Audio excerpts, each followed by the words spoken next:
I'm Mike. I'm Sam. Let's get into it. It's a lot of emotions, we have an amazing group of guys, I know Clippers is one of the best teams in the league, but, we show our heart that we can fight, and, it's very emotional. Welcome to episode 40 of the Mike and Sam Sports Show. We got some news out of the NFL training camp as well as some NBA playoffs go underway again. So we're going to start off with the NFL training camp. So I think the biggest news right now is Earl Thomas getting into a big fight with Chuck Clark, the other safety on the team, resulting in him being cut, and then he now is a free agent. So we're gonna talk about which team would be the best landing spot for him and kind of the implications of this fight. So what are your thoughts on it? First reaction. Yeah, first and foremost, my first reaction, I was just surprised Earl Thomas is still playing at an all-pro level. I know last time we saw him on the football field, he was a lead blocker for Derrick Henry, but make no mistake about it, that was never his strong suit. He was always a guy that protected the pass coverage on a defense. He's a free safety. So, again, I was a little bit surprised, wow, the Ravens are contenders this year. They look to be the best team in the NFL. I know a lot of power rankings have them 2 through 5, but, again, I was just kind of thinking one fight doesn't get you kicked off a team when you're that good. So I was kind of looking into it more, and I saw that the Ravens were saying he was late to practices, he was late to Zoom meetings, he was kind of not taking everything seriously. So when I saw that, and the Ravens are kind of a really no-nonsense culture, then all those things combined, and then the safety he got into a fight with actually led the Ravens in tackles last year. He's a really good player as well. So all of those things, he's a veteran, he's not taking everything seriously. Then I kind of came to the conclusion that, yeah, it makes sense. Yeah, the way I look at the fight is, I think in training camp fights happen. Obviously, a couple of years ago, you had, Cam Newton and Josh Norman getting in a fight, maybe because it was a cheap shot or a late hit. But what I read from this fight for the Ravens is Chuck Clark, he kind of messed up the coverage. It was a botched coverage.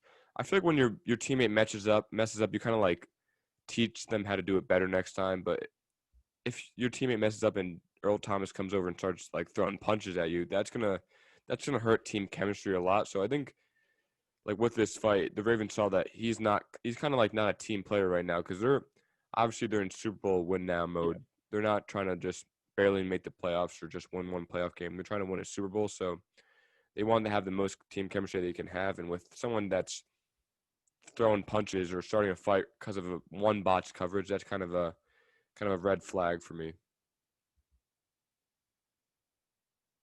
Yeah, certainly. I agree with that. And you brought up a really good point where usually these training camp fights, I know Martellus Bennett and Kendall Fuller on the Bears, that was another kind of big, significant one that's happened. Des Bryant has gone to certain fights with his cornerbacks over the past couple of years when he was on the Dallas Cowboys. It's very rare to see a defensive player and a defensive player fight, or an offensive player and an offensive player fight, because you're one unit, you're united. Usually there's a lot of subgroups in football teams, and usually the last, subgroup you'd think would fight is somebody from the same position group as you. Again, you're supposed to be united. I think it was kind of a weird move, but a respectable move for Earl Thomas to put out the tape of the fight, because it really perpetuates what you said, where he just messed up on a coverage and you just got really mad at him. And for you to fight because of that, I think is really just childish, and it's not a good look. It's not a good look for your team chemistry. Coming from Seattle, I know a lot about Earl Thomas, of course. I'm a Cardinals fan, so I'm very well-versed on the entire Seattle culture. And I know he was one of those players who was a bit of a disruptor too, where he would kind of do his own thing. Very infamously, the last game he played in Seattle was at Arizona. He flipped off his own sideline. He dapped up everybody on the Cardinals, was waving at everyone on the Cardinals sideline. Then he flipped off his own sideline. So that kind of is telling of Earl Thomas and his character as a football player. So I think it's just really interesting, and honestly a good move by the Ravens to let him go, not from a football reason perspective, but just from an organizational, just kind of team building structure stance. Yeah, I think it's really odd because Earl Thomas was someone that never really was popped up in the news with getting in trouble, but since he got cut by the Seahawks, it's kind of been a weird downward trajectory for him. Obviously, with the flipping off of his own sideline, the weird thing with his brother, the thing with his girlfriend holding him at gunpoint, and then he posted a video on Instagram saying, life goes on. It is what it is. I mean, if I was held at gunpoint, it is not definitely not. It is what it is. That is a big red flag. But yeah, that happens. Now he gets in a fight at practice, so it's an odd timeline for Earl Thomas right now. Yeah, certainly. And if you're Ozzie Newsome and company and you're kind of sitting on top for the Ravens, you don't want your football team to be in the news for like, oh, like our player slept in the same bed with his brother. Like that's just a weird thing to kind of have go on during your off season when like your quarterback just had an MVP season. Your quarterback's the cover athlete of the NFL, exclusive game in Madden. And then the thing what we were hearing about the Ravens was Earl Thomas getting bodied by Derrick Henry and Earl Thomas getting bodied by his brother. So, I mean, it's just kind of a weird situation going on with Earl Thomas. Yeah, but again, we could start speculating, teams that Earl Thomas is going to go to because, again, he can still contribute as a really good football player. Yeah, I think it's really smart for the Ravens to cut him. I think they just have probably top 5 roster in all of football. So it's not like he is an all-pro player. He is a Pro Bowler, but like they're going to move on without him, and they're still going to be. I would say they're still going to win this division. They're still going to be a contender for the Super Bowl. So it's not going to really hurt their chances, honestly. But yeah, moving on to kind of who's going to sign him. Obviously, with like the fighting and the thing with his brother and his girlfriend on the offseason, it's going to kind of push a lot of teams away. But obviously, the early favorite is the Dallas Cowboys because when he was cut from the Seahawks, the Cowboys were kind of the first team to be on that list. I guess the Cowboys are just the top of all safeties list. When Jamal Adams requested a trade, everybody's like, oh, he's going to the Cowboys. Now Earl Thomas is cut, and everybody's already saying that they're going to sign Earl Thomas, or the Cowboys are going to sign Earl Thomas. So I'm wondering if the kind of the noise is actually going to come to fruition if the Cowboys are going to make a move to get Earl Thomas this time around. Yeah, my number one question with the Earl Thomas to Dallas is what is going to be the price tag if they take him on a kind of one-year flyer like they did this offseason with HaHa Clinton Dix where he only got like a 4-year or 1-year contract worth $4 million, then I could see that being a signing. Now, if they want to sign him to multiple years, then I start to think it's kind of hard to believe that Earl Thomas is going to end up in Dallas just because their cap situation, they have to sign their quarterback to a mega deal very, very soon.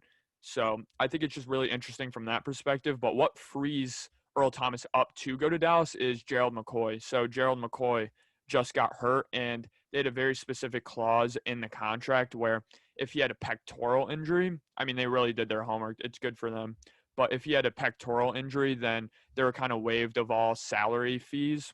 So now they have, $5 million in dead money that is just free to spend on the open market. So I think they're certainly going to be looking at free agents no matter what. And looking at this Dallas team, they have a really good front seven. They have really good linebackers to stop the run. And they just lost Byron Jones in free agency. So more than anything on this Dallas team, they need secondary help. That's their number one kind of issue they need to address. They did lose Jeff Heath as well, who's a longtime starter there in the secondary. So it really makes sense for them to sign Earl Thomas, and they're the number one favorites for a reason. And I do strongly believe that Dallas will sign Earl Thomas. Yeah, I think with all this off the field trouble and fighting, any team can get Earl Thomas kind of on a smaller contract because he is on a shorter lease. But knowing Dallas, they're definitely going to try to give him a monster contract for no reason. I mean, they really they'll try to just sign him with however much money they need to sign him. But like if a team like that, a team that's in the playoff hunt, I feel like someone like the Jets, even though they did get McDougal from the Seahawks, they could be in the kind of the market for Earl Thomas, but they might lowball him a little bit. So if kind of a contract with the Jets and the Cowboys come up, obviously Earl Thomas and his agent are going to take the Cowboys because I feel like the Cowboys are going to offer him a very large contract because that's just kind of the Dallas way of going about things. Certainly. I mean, they allocate their money very poorly, I think, Dallas, the last couple of years. But I think that's a great point. Kind of a fringe playoff team to a solid playoff team, not a Super Bowl contender, but just kind of a playoff contender, I think is going to end up signing them if it isn't Dallas. A team like the Jets who are trying to rectify for their offseason, for them losing Jamal Adams again. I think another team that pops into my mind in the same kind of category as we didn't have a good offseason, we're trying to rectify our moves and kind of move forward and still be a playoff team is the Houston Texans. I was just going to say the Texans. Yeah, I wouldn't be surprised if the Texans go out and offer him a contract as well. I mean, they have a very kind of defensive first type of culture there with Bill O'Brien. So again, a team like the Texans, then other teams that are kind of, they weren't playoff contenders last year. They might not even be playoff contenders this year, but they're just kind of riding that red hot wave and trying to propel them to the playoffs. A team like the Arizona Cardinals, a team like the Denver Broncos, who are kind of hype monsters going into the season just because of their offseason. I could see a team like that signing Earl Thomas as well. Yeah, I was going to say, the Cardinals or the Broncos because, I mean, obviously the Broncos are known for the great defense, and Earl Thomas is a great defensive player, but it's just hard. It's a lot with the fighting with your own teammates in the circumstances that it just scares off a lot of teams. I can maybe even see the Patriots because the Patriots did have so many players opting out that Bill Belichick will bring him in and kind of show him the New England way, even though kind of this year the New England way, the Patriot way kind of deteriorated a little bit, but bringing a great player like Earl Thomas at safety and kind of hopefully some leadership that they can tap into, that would be a good signing for them because they did lose so many defensive players this year. That's a great point. I mean, losing Patrick Chung, inserting Earl Thomas into that lineup, I think that would just be a seamless fit.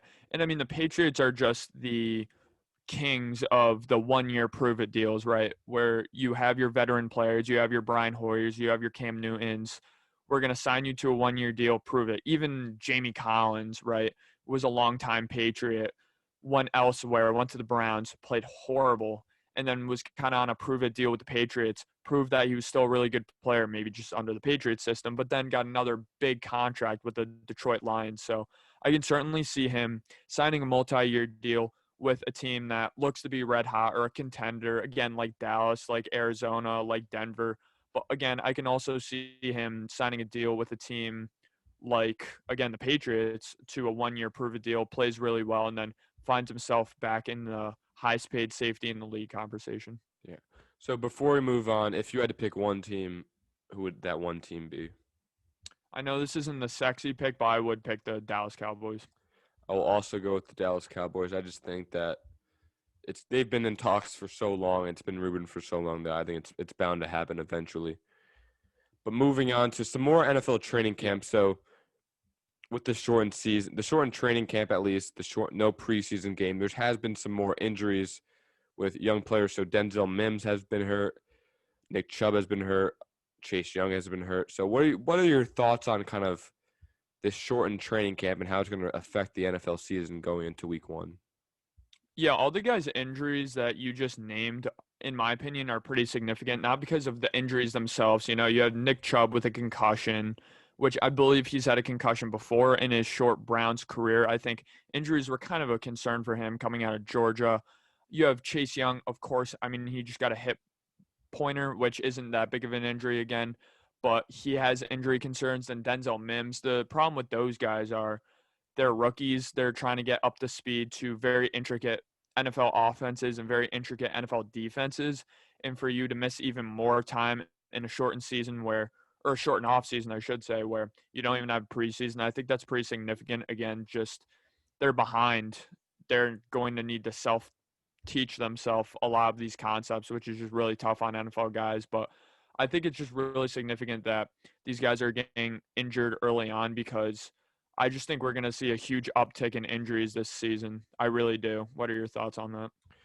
Yeah, I think just because it's shortened, obviously, like over quarantine, everybody saw on Instagram of these NFL players training every day, getting in better shape. But if you're training on that field with no one else, just you and your trainer, like that doesn't simulate NFL football. You're not being hit by anybody else. You're not it's so physically demanding that you can't really just like predict that or like simulate that in practice. So with this shortened preseason, these guys are not getting in football shape. Their bodies aren't getting used to getting hit every day. So it's going to be more and more injuries. I mean, the shortened the shortened like training camp, that's like it's fine. I think that they can do away with that, but kind of no preseason game where it's the closest thing to week one action is having no preseason is very, very scary for these players because it's just your body's just not used to being hit like every day. It's something hard to get used to. Yeah, certainly. I mean, there's the football aspect of it, but there's the strength and conditioning aspect of it where you're in the weight room by yourself and, you're training, you have your regular weight regimen, but it's not the same as a strength and conditioning coach screaming in your ear with 20 other guys benching next to you, trying to outbench you, motivating you, basically just filling you with energy to even do better. When you're running sprints, you're McCole Hartman and you're just running sprints by yourself, but then you are in practice and you're running sprints against Tyreek Hill. That's going to make you want to run even faster. So there's that aspect of it. Then again, there's that physical aspect of it.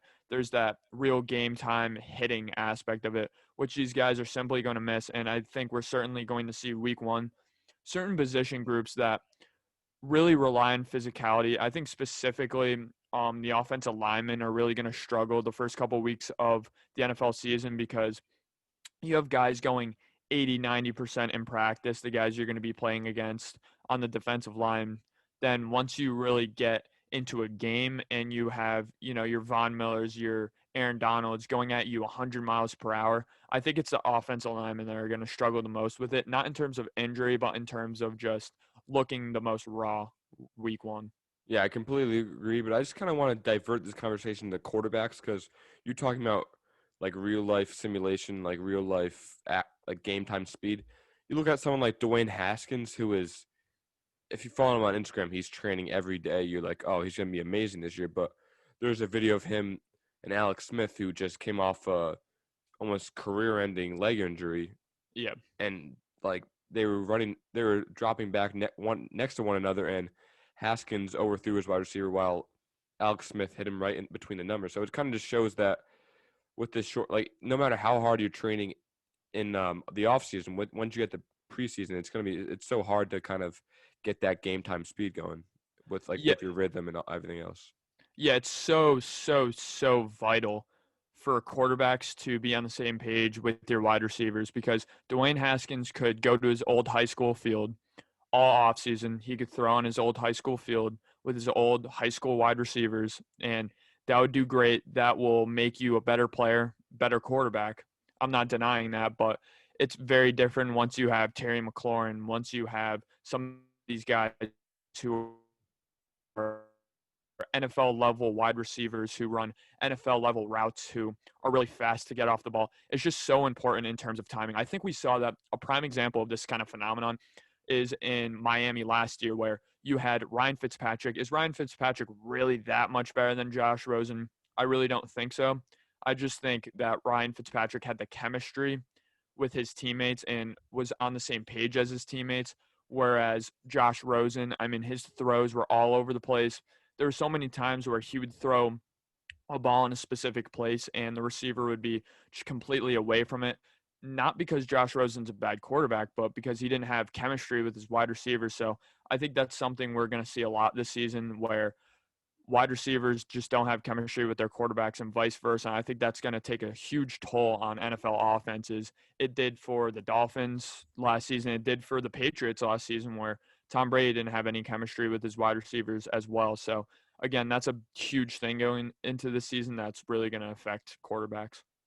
Yeah, I think teams with kind of young quarterbacks or new wide receiver cores or even veteran quarterbacks on new teams, they're going to really struggle because, like you said, there's no chemistry. So teams like the Steelers, who have Big Ben, who's been in their program for so long, and Juju Smith-Schuster, who's been there in 3 years, like the Steelers are going to be able to perform well because Juju and Big Ben like had that connection already built. But someone like Tom Brady, who there was a video that surfaced of him throwing to Ronald Jones, and he was not able to catch it because they just kind of don't have that chemistry already. So it just shows if you're on a team for a very long time with people receivers it's going to really help you in the long run for this season, just this season in particular. But it's just the case because the 2020 season for football is going to be very, very different from any other season. Yeah, certainly. And kind of going on a point I wanted to make before was we've seen in NFL history what having a shortened offseason has done. In 2012, there was a lockout between the players and the owners, and basically they jumped right into preseason football. They barely had a rookie training camp, they barely had really anything. And there was a huge uptick in injuries that season. There was a 30% increase in injuries, which is extremely significant. I remember players that season absolutely just dropping off left and right. So when you have that phenomenon is going to carry into this season, I have no doubt about it. I think it would be even bigger and even bigger of a problem this season than it was even in 2012 because at least they had preseason, whereas we don't even have a preseason. We're jumping right into week one football. The problem lies where you're going to have a bunch of starters getting hurt, you're going to have backups getting hurt, and then you're even going to have to rely on rookies even more because, again, they're these guys, third strings, fourth stringers, guys on the practice squad you're going to have to call up, and they don't know the system. So this is a year where you can't wait on a rookie to develop. You have to throw a rookie right into the fire, and it's going to result in some ugly football for some weeks, especially once we get into week 15, week 16, week 17. Yeah, I just think that like when you look at preseason games, it's very, very bad football. And I think week one, it's going to be a messy game. It's going to be messy and a bad football game for all the teams because there's just, like we said earlier, there's just no chemistry within these teams and just learning new playbooks for these rookies so fast and calling up young players to perform. It's going to be a very, very hard task to do. So I think week one, week two, week three is going to be just very messy football. And like you said, with these rookies being kind of thrown into situations that they don't want to be thrown into. They just don't have like chemistry built up already. Joe Burrow there's a video of him running for his life against the defensive line with no offensive lineman in sight. So that just shows that he's a young quarterback, a rookie being thrown into the situation so fast with not much training camp to learn the playbook, and he's going to get hurt very early if his offensive line is just not there to protect him at all because there's just nothing. There's no like conditioning in place. Yeah, it's going to be a huge welcome to the NFL moment. I mean, I think that video already was. It's kind of hilarious, but it's very sad at the same time because I think that's an accurate depiction of how the Bengals offensive line is going to be this year. It's going to be horrible. I mean, time and time after again, Andy Dalton was absolutely just lit up right when he got the ball from the center. But that was where in the offseason, I was really actually believing, in a sense, when the Bengals coaching was kind of BSing and saying, oh, we might actually re-sign Andy Dalton to a one-year deal, or we might just keep Andy Dalton, where I didn't think that was that bad of it because obviously you want to start your future. You want your franchise guy to be in there right away. You want to sell tickets. But at the same time, you don't want your guy to be shell-shocked. There's been way too many quarterbacks in NFL history, Tim Couch, David Carr, the list goes on and on, where these guys were good talents. I think a lot of people will agree that, again, they're good football players. Their first couple of seasons, they got shell-shocked. They got hit a record amount of times. I think we talked about this in a previous podcast. But, I mean, it just really affected their game and the mental aspect of their game their entire life. So how is Joe Burrow going to respond when within a year he goes from winning a national championship, throwing 60 touchdowns, winning the Heisman, to being 2-14 and being in the dirt all the time? How is he going to respond to that? Yeah, we talked about this, like you said, in a different podcast, and we brought up the point of Peyton Manning coming off a Heisman finalist season and then going to the Colts where he was 2-14. I think he set the record for most interceptions in a single season by a rookie quarterback. So I think we're going to see a lot of similarities with Joe Burrow and Peyton Manning in their first two seasons. I mean, I like Joe Burrow. He's an Ohio State guy. He went to LSU. It's just a very heartwarming story. His comeback and rise to fame. But it's just going to be hard to watch him because he's going to be hit a lot. He's going to be throwing a lot of interceptions with these Cincinnati Bengals because there's just like shortened season or shortened training camp, and there's just this, like we talked about in another episode, that just the coaching staff is just not an NFL ready coaching staff. Zach Taylor is not a good head coach. I'm scared it's gonna stunt Joe Burrow's growth. Certainly. And, I mean, how many guys have the mental toughness of Peyton Manning? How many guys could have a horrible, historically bad rookie season in terms of your team success and in terms of some of your statistical categories. How many guys can go from that to Hall of Fame quarterback? I mean, very few.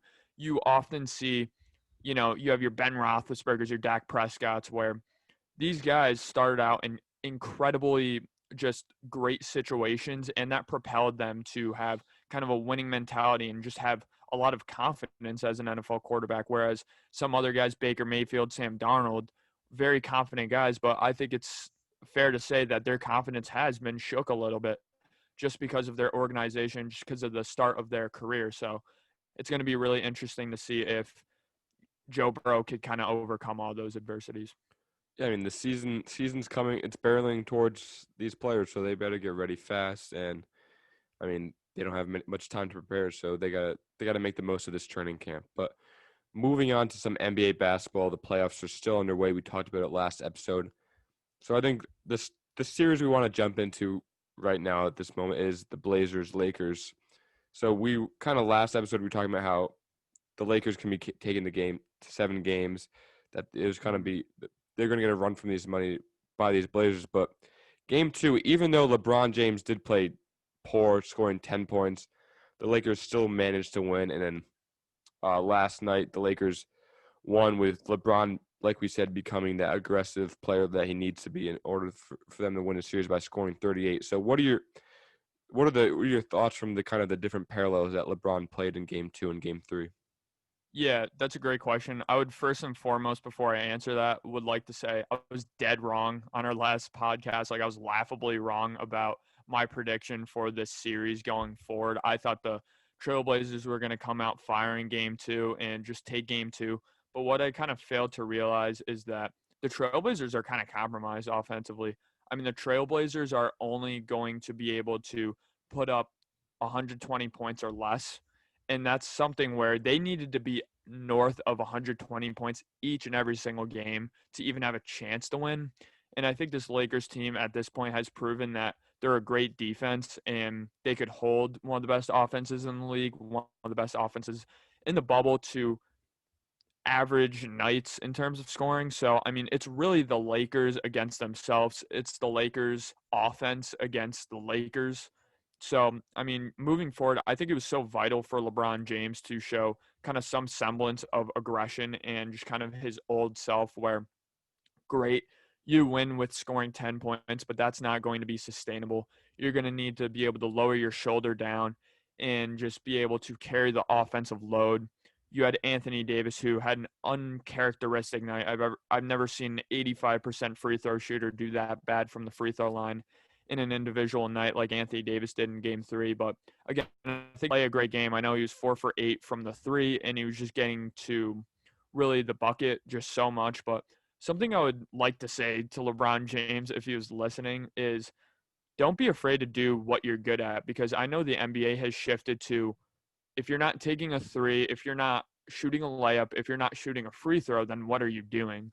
But we just watched the Clippers, right, where Kawhi Leonard is still such an effective basketball player from the mid-range. So many times I watched LeBron James these first 3 games go from the pick and roll, have a wide open mid-range jump shot, then he passes that up by either passing or just going right to the rim and being contested by 3 Trailblazers. And though he's very powerful and that's going to work, that's going to take a wear and tear on his body. And to LeBron James, I would just like to say, take a wide open mid-range shot, because he has so many available to him, but he's really kind of engulfed into the analytical side of basketball, when in reality, you just got to take the best shot possible. Yeah, I agree. I think just looking at game 3, LeBron showed that he, like, when he takes the best shot possible, how good he can really be. One of the greatest players of all time. Like, if you watch the highlights, if you watch the game of game 3, LeBron was using his speed to his advantage by just outrunning all these players and getting easy fast break layups, and just driving, and using also his strength to his advantage by just driving down low, lowering his shoulder. He just got 38 points by doing what he does best, like you said. So if he continues to do that, they're going to easily win this series in probably 5 games. I think last episode we said they're going to go to 7 or 6. So I think if LeBron keeps playing like he did, they're going to end this series in 5 games. Yeah, certainly. Now, if we want to do a little prediction for the series, I still think it's going to go to 6 games just because, at least 6 games, just because I do think the Portland Trailblazers with Damian Lillard have a lot of fight in them. All they need is one night to really just catch fire and be really effective from the 3-point line to the point where, I mean, the Lakers aren't going to be able to keep up. The Lakers are going to win every single game in the playoffs, every single series. They're going to win the championship potentially completely on their defense. I mean, they're not going to outshoot the Rockets. They're not going to out any team offensively.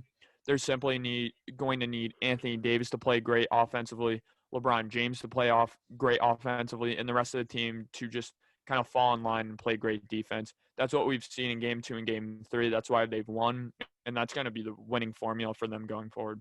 Yeah, like the point you just brought up, looking at Game 2, I mean, LeBron played very poorly. He scored 10 points, and they were able to win because they held the Trailblazers to 88 points. Yeah. And it just shows that if LeBron plays poor and his other teammates step up, that they still can win basketball games, that they are a pretty good basketball team without LeBron James. I think just the two different parallels from Game 2 to Game 3 where LeBron doesn't play great, they still win because the teammates play great around him, and then LeBron plays really great and they still win. So it just shows that he doesn't have to play poor, doesn't have to play super great. He can play kind of in the middle ground, scoring 25 points, but also getting his teammates involved. But it just kind of comes down to his teammates stepping up like they did in Game 2. Yeah, certainly. And one more point I kind of want to make about the series before we kind of move on is, wow, I was getting so much. It was making me so happy watching Game 3, having so much nostalgia, getting those 2011 vibes, just watching Carmelo Anthony and LeBron James go at it like they're at Madison Square Garden in the playoffs. I thought that was absolutely fantastic. It's kind of funny to see Carmelo Anthony kind of every time LeBron James wants to get a call, I feel like Melo kind of mocks him in a sense, and it's just kind of like, get out of here, LeBron. That wasn't a foul. And it's just kind of nice to see, again, Carmelo Anthony playing at a high level and LeBron James playing at a high level. I love seeing those kind of old players going at it at the biggest stage. Yeah, I mean, I think for this bubble, a lot of people were able to kind of show the world that they still can play basketball, and Carmelo, obviously one of them.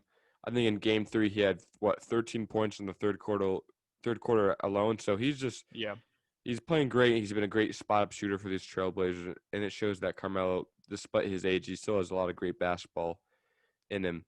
But moving on to another series, I think the best series of the playoffs so far is the Mavericks Clippers.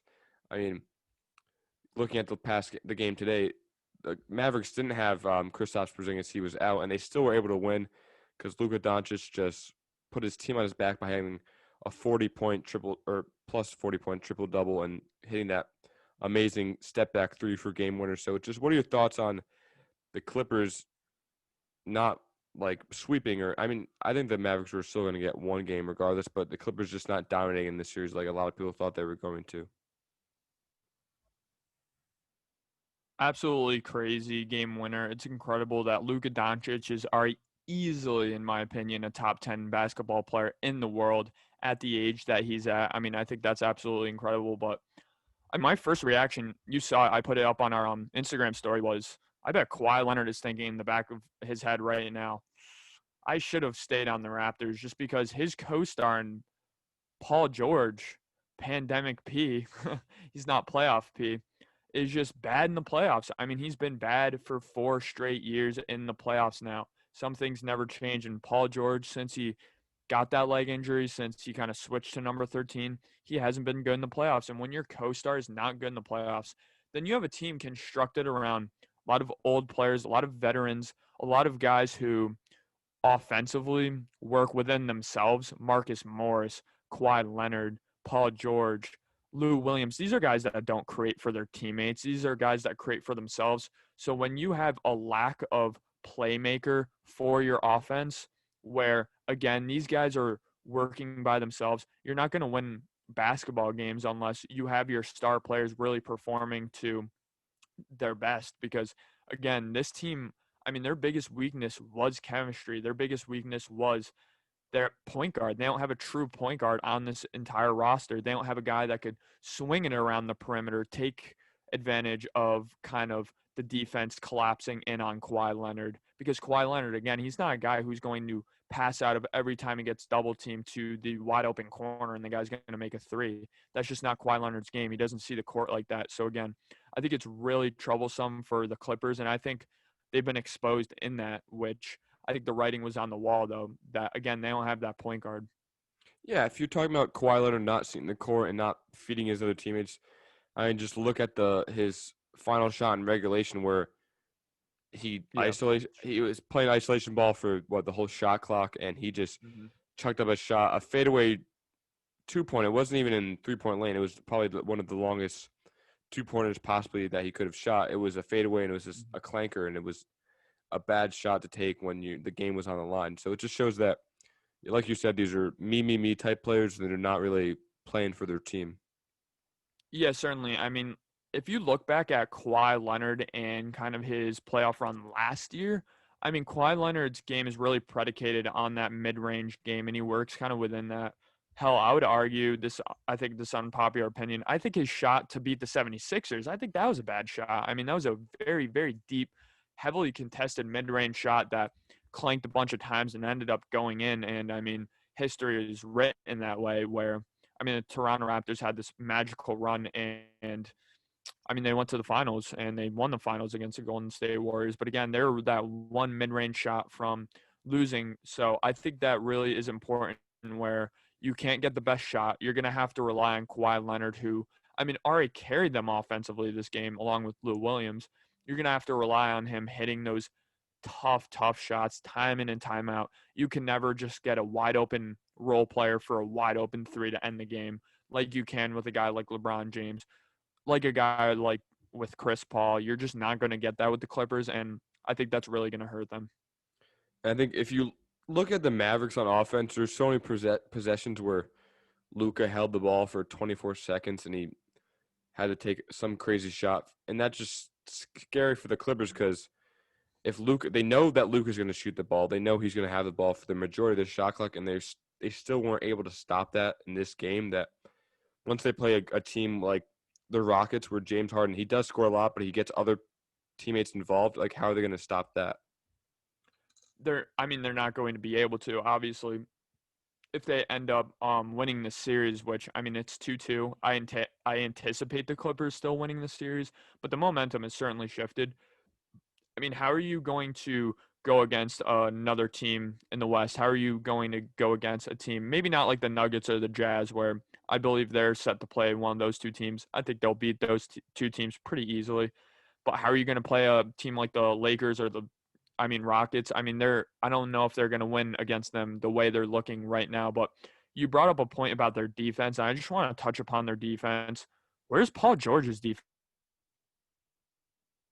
You can play horrible on the offensive side. That's fine, but getting just absolutely cooked time in and time out off the dribble against guys who are athletically inferior to you. Seth Curry beats you off the dribble all the time. Tim Hardaway beats you off the dribble. Dorian Finney-Smith is beating you off the dribble time and time again. It's just like that's such an it's a mental thing with Paul George where he's just playing horrible. He's playing horrible defense, which I'm so surprised, and he's playing horrible offense. And then Kawhi Leonard, I mean, I'm really disappointed with Kawhi Leonard's defense as well because Kawhi Leonard, you can't call him one of the best defenders in the NBA if he's guarding the Mavericks stretch four. If he's not guarding Luka Doncic, you have Marcus Morris on Luka Doncic the majority of the game. I mean, you're not going to win basketball games when you're playing a perennial MVP caliber player and you're guarding him with Marcus Morris. I mean, you're just not going to be that successful of a defensive team that way. So I want to see Kawhi Leonard step up. I want to see Kawhi Leonard only score 25 points to bring it fully on the defensive side, because I think that's really what the Clippers need right now. And that's not what they've been getting from their quote unquote two-way players that are superstars on the defensive side. Yeah, I mean, they're clearly being exposed with this playoff series.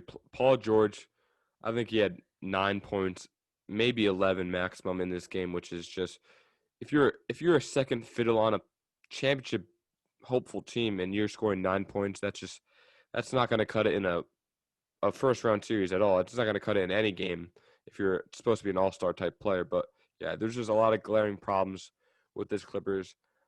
This game, I think it would definitely go to 7 games. Once Kristaps Porzingis is added back into the lineup after his injury, it's going to be a lot of problems for these Clippers. Because looking at Game 1, the Mavericks should have won that game too because Kristaps was thrown out. So this series should realistically be at 3-1 with the Mavericks in the lead. I completely agree, and I think we can wrap up this podcast kind of talking about going forward for the series. And it was so vital when I saw Kristaps Porzingis was sitting out from a sore knee. I kind of thought of it as maybe the Mavericks are checking out, but for you to be able to pick up a game without your second best player, basically resting him, I mean, that's huge because not only do you have momentum going into game 6 at this point? No, game 5. I mean, you're going to have your second best player very well rested, which is just huge.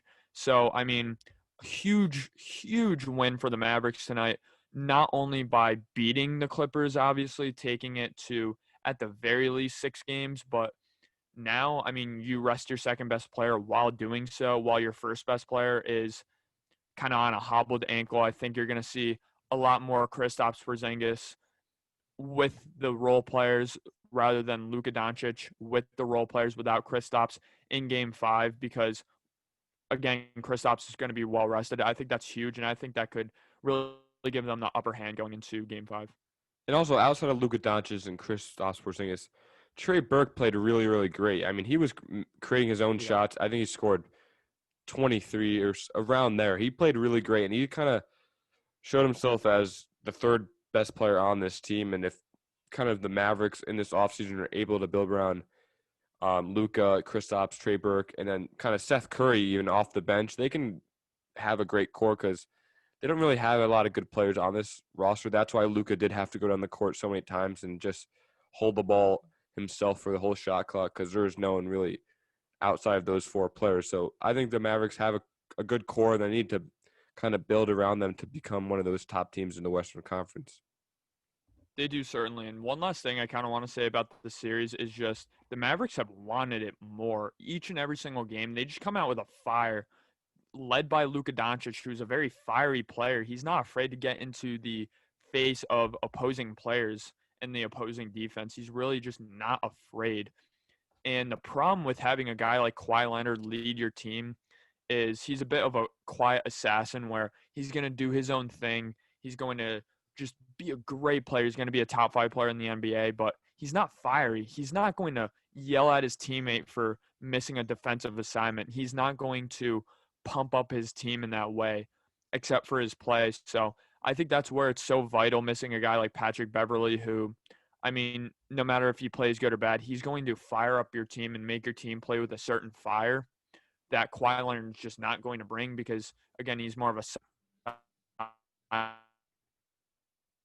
assassin. But, again, with the Mavericks, I think it's so vital. You have your 2, lead stars playing with so much fire, and that really feeds off. Seth Curry was talking shit to Paul George. I love to see that. I mean, just so many guys playing just so hard. And then I look at the face of Marcus Morris. I look at the face of Paul George. They look scared. They look like they're playing not to lose. They look like they're a big market team who has all these expectations on them, and they're just folding under pressure. That's what it looks like to me for the Clippers, and we'll see if they could kind of erase that and shift the momentum back to them. Yeah, I mean, just look at Luka when he hit that game-winning shot. Look at the energy from the team. They are a inferior team to the Clippers, but they just have so much team energy, and they just seem like they enjoy playing with each other much more than the Clippers do. So it just shows that kind of that's why they're winning, or the series is tied, because it just looked like a team that doesn't like playing with each other and a team that really loves playing with each other, even though they do have inferior players. Certainly, and I think if you ask any player on the Mavericks, I think they genuinely have a belief, a firm belief in their head that they're a better basketball team than the Clippers. They're the number 1 offense in the entire league. I know they weren't great defensively during the regular season, but I genuinely believe if you hooked all these guys up to a lie detector test, I think they think they're a better basketball team than the Clippers. They're coming out with that attitude, and they're showing that that's the case because I know the series is tied 2-2, but it certainly doesn't feel that way. We're excited to see Game 5 this series and the rest of the NBA playoffs, frankly. But Thank you, everybody, for listening. We hope you enjoy this one, and we'll see you in the next one.